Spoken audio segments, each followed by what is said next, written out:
오늘의 주요 뉴스입니다. 효성그룹이 2개의 지주회사로 재편됩니다. 그동안 형제 경영으로 그룹을 이끌어온 조현준 회장과 조현상 부회장이 독립 경영에 나서며 사실상 계열 분리 수순을 밟을 것이란 관측이 나옵니다.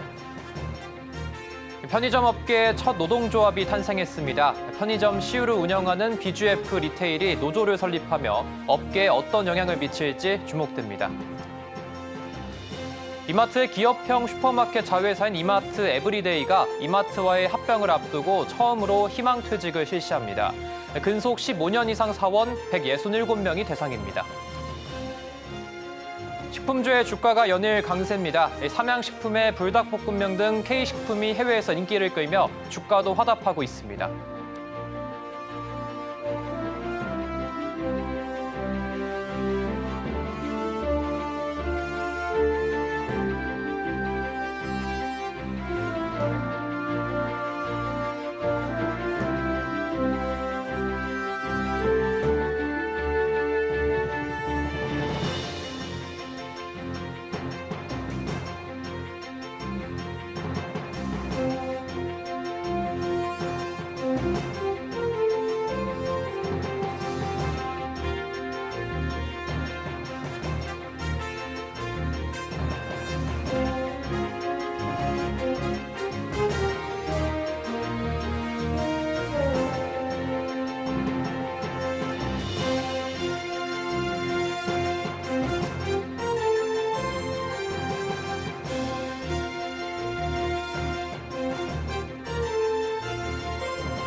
여러분 안녕하십니까? 센 경제라이브 시작합니다.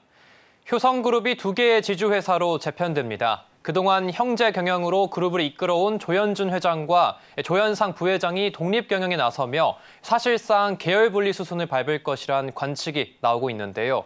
두 회사는 각자 경영을 통해 책임을 강화하고 성장 잠재력을 끌어올리는 데 집중할 것으로 관측되고 있습니다. 김효진 기자입니다. 조현준 효성그룹 회장과 삼남 조현상 부회장의 형제 공동경영 체제가 각자 경영체제로 전환됩니다. 효성은 오늘 서울 마포구 효성빌딩에서 열린 임시 주주총회에서 분할 계획서 승인 안건이 원안대로 승인됐다고 밝혔습니다. 이날 승인에 따라 7월 1일자로 효성은 기존 지주사인 주효성과 신설 지주사 HS효성 등 2개 지주사 체제로 재편됩니다. 분할 비율은 순자산 장부가액 기준으로 주효성 0.82대 HS효성 0.18입니다. 조현준 효성 회장은 기존 지주인 주효성과 효성 TNC, 효성중공업, 효성화학을 맡아 기존 사업의 책임 경영을 강화하고 조현상 부회장은 신설 지주인 HS효성과 효성첨단소재를 이끌며 성장 잠재력을 갖춘 사업을 중심으로 내실을 다진다는 계획입니다. 각 계열사들은 전문성 강화와 간소화된 의사결정 체계로 시장의 변화에 빠른 대응이 가능하고 브랜드 이미지가 제고될 것으로 기대됩니다. 신설 지주사 HS효성은 모빌리티, 친환경 소재 등 다양한 신사업과 인수합병 등 글로벌 인류 기업으로 성장해 나간다는 포부입니다. 재계에선 이를 계기로 그동안 형제 경영으로 그룹을 이끌어온 조현준 회장과 조현상 부회장이 독립 경영에 나서며 사실상 계열 분리 수순을 밟을 것이란 관측을 내놓고 있습니다. 최근 고 조성래 효성그룹 명예회장의 별세에 따른 지분 상속 절차가 사실상 일단락되며 독립경영 체제를 구축하는 기반을 마련했다는 평가도 나옵니다. 효성이 2개 지주사를 공식 출범하고 조 회장과 조 부회장이 서로 지분을 정리하는 과정을 거쳐 완전한 계열 분리가 이뤄질 것으로 관측되고 있습니다. 서울경제TV 김유진입니다. 편의점 시우를 운영하는 BGF 리테일에 업계에 처음으로 노동조합이 설립됐습니다. 노조 측은 어제 사측에 설립 통보 공문을 보냈고 2주에서 3주 뒤 단체 교섭 요구 공문을 발송할 예정이라고 밝혔습니다. BGF 노조 출범은 업계에도 영향을 줄 거란 관측이 나오고 있습니다. 이해란 기자입니다. 편의점 CU를 운영하는 BGF 리테일에 업계 최초로 노조가 생겼습니다. 지난 12일 민주노총 전국 사무금융서비스 노조 BGF 리테일 지부는 설립 총회를 열었습니다. 이날 노조는 모바일 투표 방식으로 지부 운영 규정을 만들고 김복진 지부장 등 임원을 선출했습니다. 이날 선출된 김복진 지부장은 노동자로서의 기본적 권리를 획득해 안정된 삶을 영위하기 위해 노동조합을 설립했다면서 직원들의 권리 획득과 복지 향상, 회사와의 상생을 원칙으로 삼고 발전시켜 나가겠다고 밝혔습니다. 노조 설립 배경으론 성과급 축소와 업무 부담 증가 등이 꼽힙니다.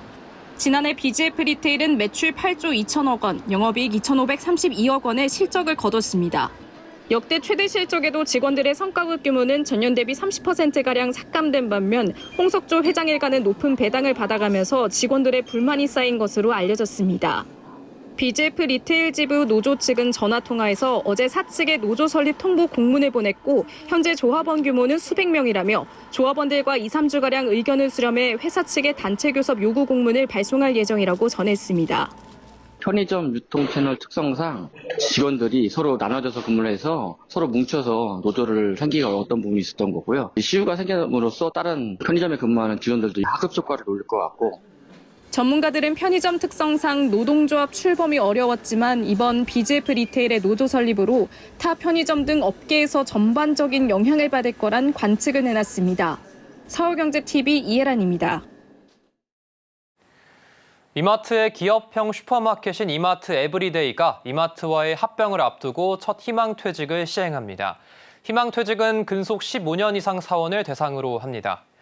근속 25년 이상은 기본급의 44개월, 15년에서 24년은 33개월 상당의 특별퇴직금을 지급받는 조건으로 진행됩니다.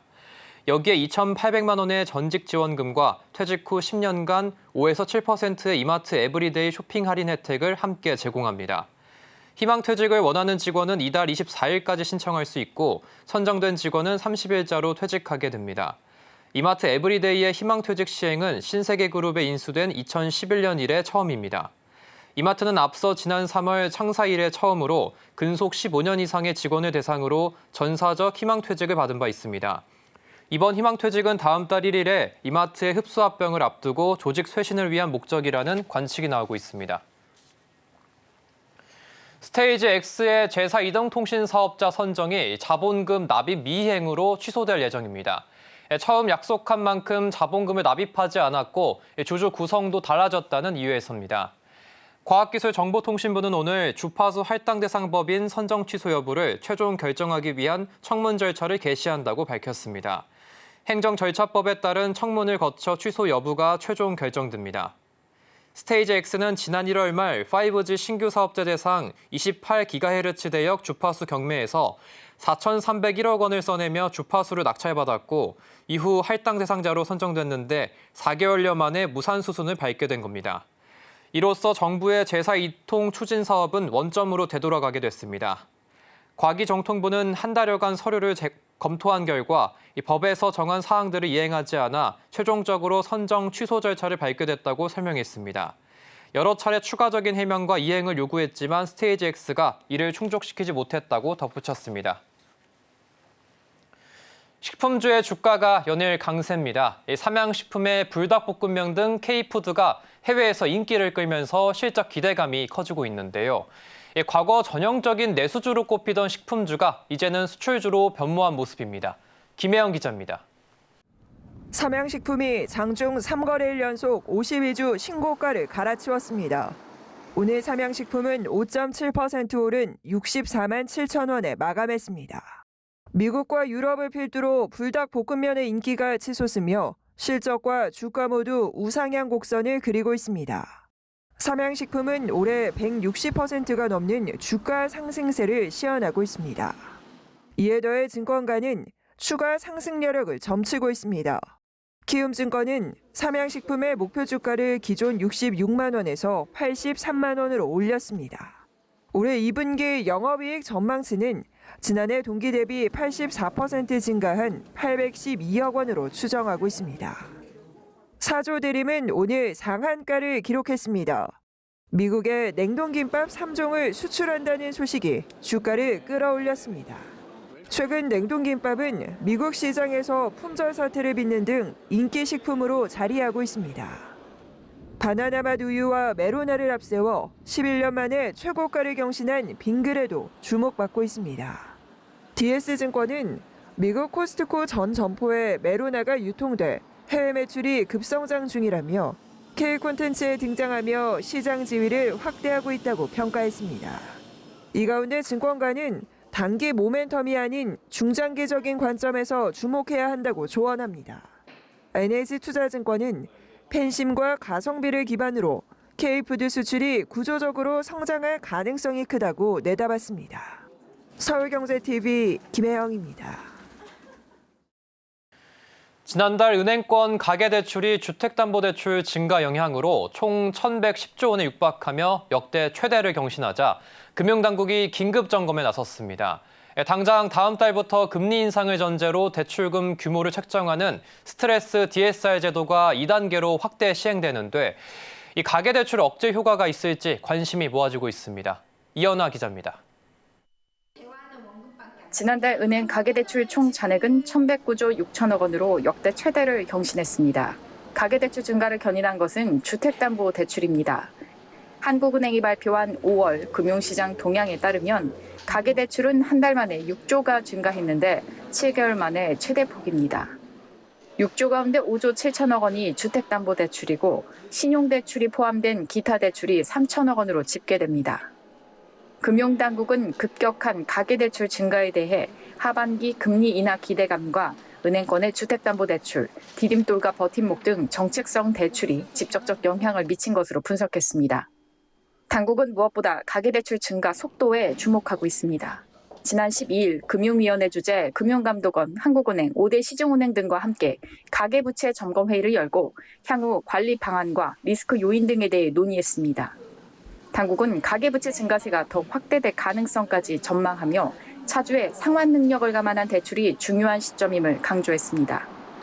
금융감독원도 어제 미국 FOMC의 7차례 연속 금리 동결 결정 관련 금융상황 점검 회의를 열고 고금리 지속 가능성과 금리 인하 기대감이 둘 다 있는 만큼 양방향 리스크에 대비한 가계부채 관리의 필요성을 강조했습니다.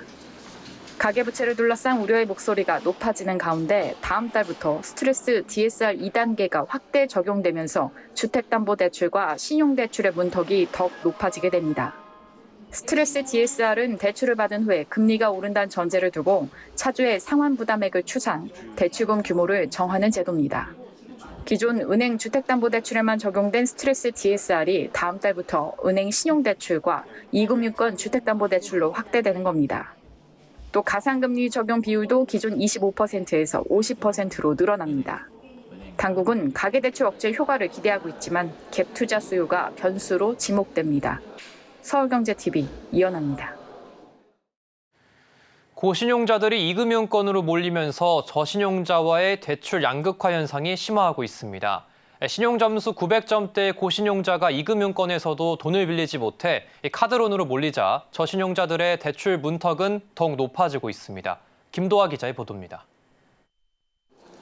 서민들의 급전창구로 불리는 카드론으로 돈을 빌리는 사람들 중에서 고신용자로 분류되는 900점대의 비중이 크게 늘면서 저신용자들이 밀려나고 있습니다.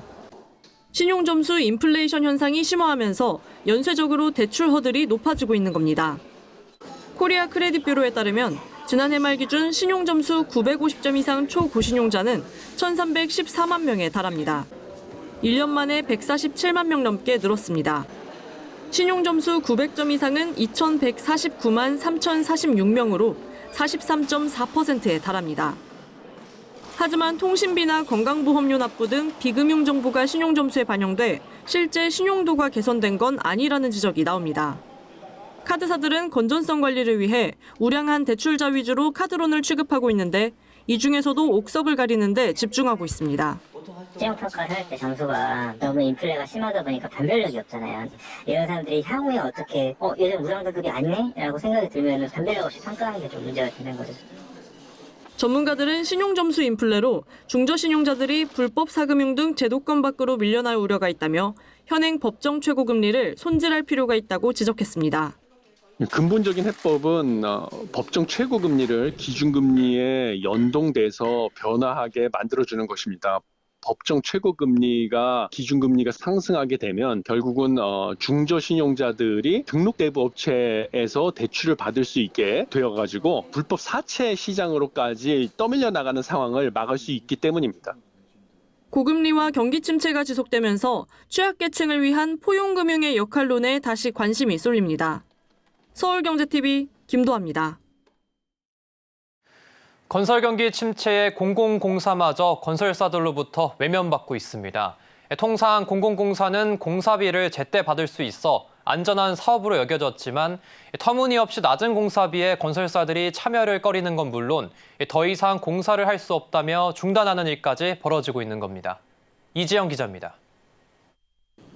치솟는 공사비에 건설사들은 공공공사 수주마저 포기하는 일이 늘고 있습니다. 최근 위례신사선 도시철도 민간투자사업 우선 협상 대상자인 GS건설 컨소시엄은 참여 포기 입장을 밝혔습니다. 위례신사선은 위례신도시와 3호선 신사역을 잇는 경전철 노선으로 지난 2014년 5월부터 추진돼 지난 2020년 1월 GS컨소시엄을 우선 협상 대상자로 선정했습니다. 하지만 우선 협상 대상자 선정 이후 자재값 급등, 금리 인상 등의 상황이 이어져 컨소시엄은 서울시에 공사비 증액을 요청했으나 받아들여지지 않아 결국 사업을 포기한 겁니다. 공공공사 사업 참여를 꺼리는 일은 또 있습니다. 5일 부산 가덕도 신공항건설 부지조성 공사 입찰에는 건설사 단 한 곳도 참여하지 않았습니다. 공사비와 인건비가 급등한 시기에 5년 만에 무리해서 추진하기 어렵다는 이유에서입니다. 대보건설 또한 세종시 행동도시 4-2 생활권 공동캠퍼스 공사 현장을 중단했습니다. 공사는 약 70%가량 진행됐지만 공사비가 너무 올라 사업을 더 진행할수록 손해만 커지기 때문입니다. 공공공사는 발주처가 공공기관이고 건물을 짓기만 하면 되기 때문에 공사비를 떼일 염려가 없는 비교적 안전한 사업으로 여겨져 왔습니다. 하지만 지나치게 낮게 책정된 공사비에 건설사들은 공공공사 입찰 참여를 꺼리는 분위기입니다. 쉽게 말해서 공공공사로 이익을 내기 쉽지 않습니다. 최근 원자재 값과 인건비가 가파르게 상승했는데 공공공사 사업비에 이런 점들이 현실적으로 반영되지 않았기 때문에 건설사들이 입찰을 꺼리고 있습니다.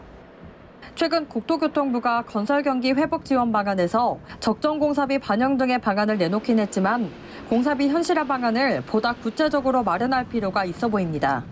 서울경제TV 이지영입니다.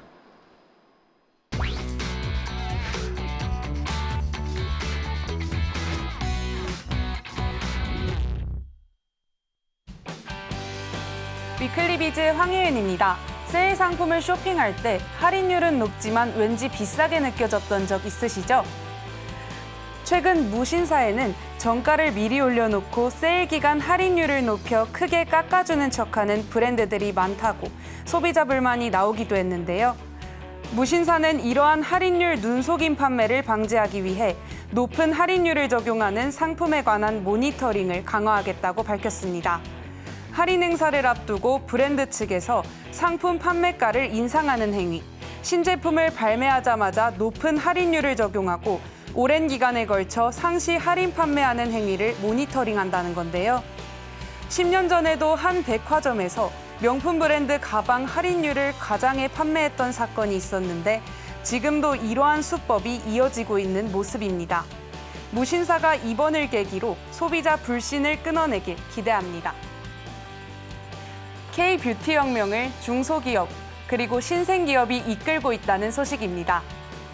최근 진행된 CJ 올리브영의 올영 세일에서 판매 상위 10위권 제품이 모두 중소기업 브랜드였다는데요. 최근 특히 닥터지, 토리든, 메디힐, 라운드랩 등은 일평균 10억 원 수준의 매출을 기록했다고 합니다. 대기업의 로드숍 제품이 이끌던 과거 뷰티업계와는 달리 최근에는 중소기업 브랜드가 시장을 주름잡는 모습인데요. 이에 대해 업계에서는 과거엔 중소기업이 대형 브랜드와 같은 마케팅 전략을 펼치는 데에 한계가 있었으나 플랫폼 발달 이후 대형 플랫폼 입점을 통해 인지도와 판매량을 늘릴 수 있게 된 것이라고 해석했습니다. 지난 2021년 개장했던 더현대 서울, MZ세대를 겨냥한 마케팅으로 큰 인기를 끌기도 했었는데요. 이젠 일본에서도 엄청난 관심을 받고 있다고 합니다. 최근 일본 도쿄 파르코 백화점 시부야점에서 진행하고 있는 더현대 글로벌 팝업 스토어의 매출이 한 달 만에 13억 원을 돌파한 건데요. 특히 맛땡킴 매장을 오픈한 지난달 24일에는 3,000명 이상이 방문했는데 이는 일본에서 열린 국내 패션 팝업 중 최다 인원이라고 합니다. 또 다음 달 15일부터는 국내뿐만 아니라 일본에서도 인기를 얻고 있는 드라마 선제업고 티어의 팝업도 운영할 예정이라는데요.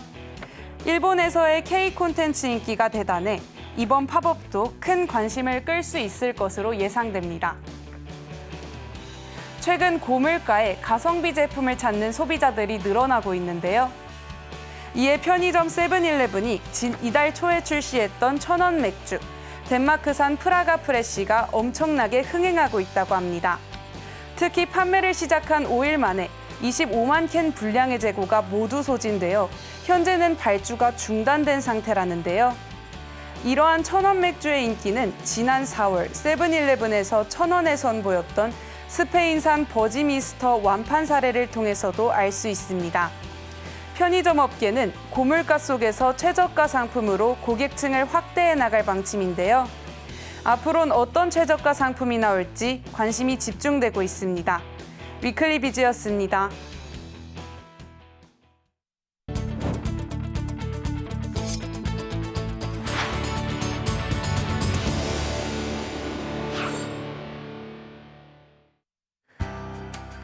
삼성전자가 오는 18일부터 핵심 경영진이 참석하는 글로벌 전략회의를 순차적으로 진행합니다.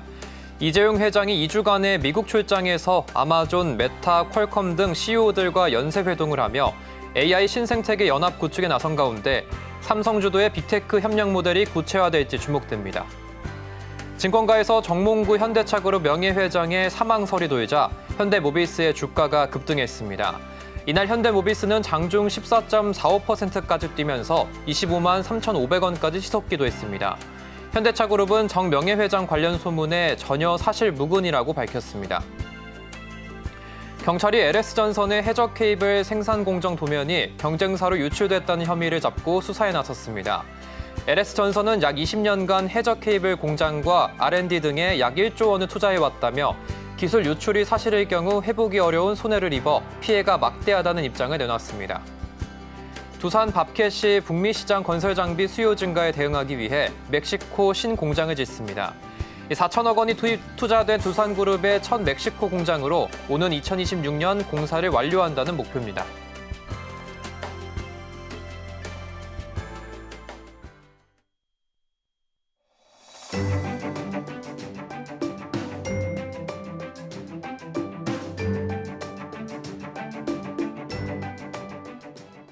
안녕하세요. K웨더 라이프스타일 리보 박유라입니다. 주말인 내일은 수도권과 충청으로 오전 한때 비가, 늦은 오후에는 소나기가 지나겠고요. 강원도는 오전부터 늦은 밤 사이 비가, 전라 내륙과 경북, 경남 내륙은 오후부터 밤 사이 소나기가 오겠습니다.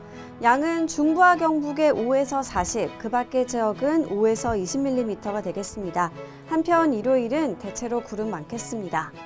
비와 소나기가 내리는 토요일은 폭염이 잠시 주춤하겠지만 일요일부터는 다시 기온이 오름세를 보이며 폭염이 나타날 수 있겠습니다. 다음은 자세한 지역별 날씨입니다. 중부지방 낮 기온 서울과 춘천 27도로 폭염이 한풀 꺾이겠습니다. 동해안도 더위가 주춤하겠습니다. 낮 동안 속초 26도, 강릉은 27도를 보이겠습니다. 남부지방 오늘보다 더위가 덜하겠습니다. 한낮 기온 광주 30도, 대구 33도가 되겠습니다. 서해와 동해상으로 비가 오겠고요. 물결은 대체로 잔잔하게 일겠습니다. 당분간 구름 많겠고요. 30도 안팎의 더위가 지속되겠습니다. 날씨였습니다. 이상으로 센 경제 라이브 마칩니다. 함께해 주신 여러분 고맙습니다.